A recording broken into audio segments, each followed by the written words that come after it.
welcome everyone to AARP Wyoming's 2026 Video Voter Guide Series. I'm Tom Laycock with AARP Wyoming, and today we're joined by Seth Bard, who's running for the Wyoming Legislature in House District 61, located in Laramie County. AARP has a proud 40-year history of nonpartisan voter engagement and does not endorse or oppose candidates, nor does AARP make contributions to political campaigns or candidates at any level. Instead, we ask questions so our members understand where the candidates sit on important issues and can make their own decisions on Election Day. Today, I'll ask Mr. Bard 3 questions, allowing for a 1 minute and 30-second response to each. Then I'll give him 2 minutes to deliver his pitch to the voters of House District 61. Our first question for today. Recent AARP survey data suggests 80% of older adults wish to age in their homes and communities as they get older. If elected, what would you do to ensure older Wyoming residents can stay in their homes and communities as long as they can? Thank you very much, Tom. I think that in order for Asian Wyoming residents to stay in their homes, different levels of care, such as home health care, assisted living services, and EMS must be policy priorities. This would look like having EMS classified as an essential service and increased Medicaid reimbursement rates for home healthcare providers and assisted living services. With Wyoming experiencing struggles with healthcare deserts and workplace shortages, having competitive reimbursement rates for providers will encourage Wyoming providers to stay in their communities. Well, thank you very much. Our second question for today.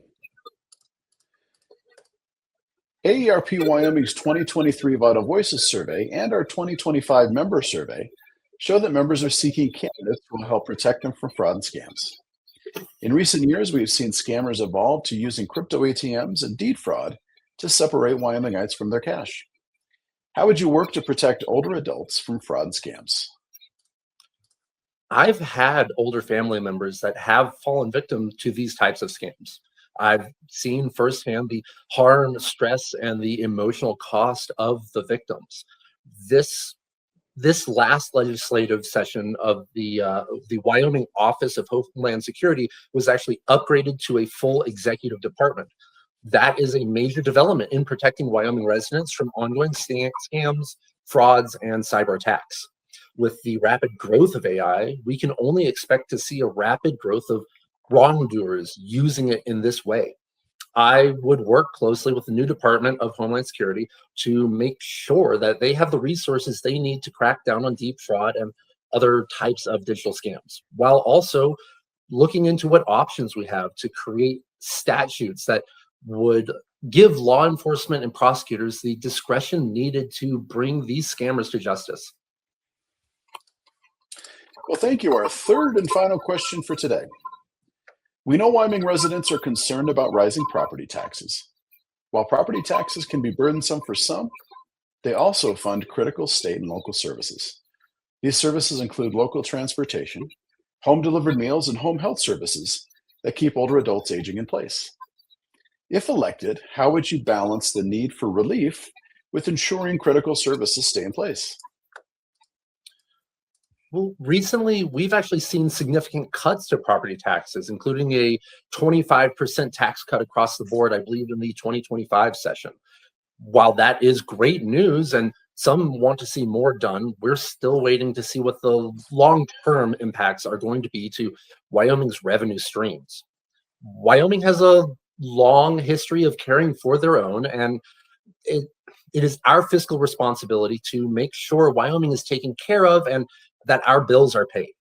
I would want to see the projected reports, and I would wait to see when those numbers come in from the Department of Revenue regarding the tax breaks that have already passed, while also pursuing policies that increase business development and economic growth in order to increase the strength of Wyoming communities.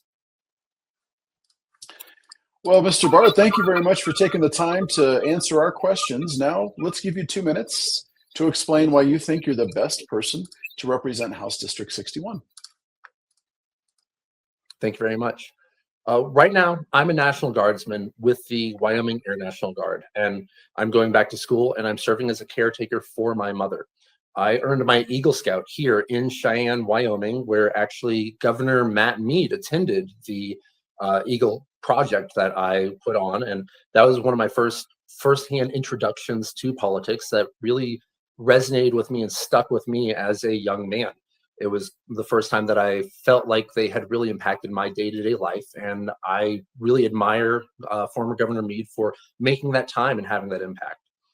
I'm both benefiting from the opportunities that Wyoming is giving me as far as my job and my education, while experiencing the real gaps in Wyoming's healthcare systems for patients and their families. For Wyoming to continue to prosper, it's important that policies are chosen that continue to provide these opportunities in jobs and education, as well as to address Wyoming's ongoing healthcare crisis. This three-prong approach will not only be helpful for my district personally in Cheyenne, but in all the smaller communities across our great state. And I'm really excited to get started. Well, thank you very much for being a part of our video voter guide today, and thank you to our viewers for taking the time to watch this. We encourage you to keep checking Cowboy State Daily and AARP Wyoming's Facebook page for more voter guides in the days to come.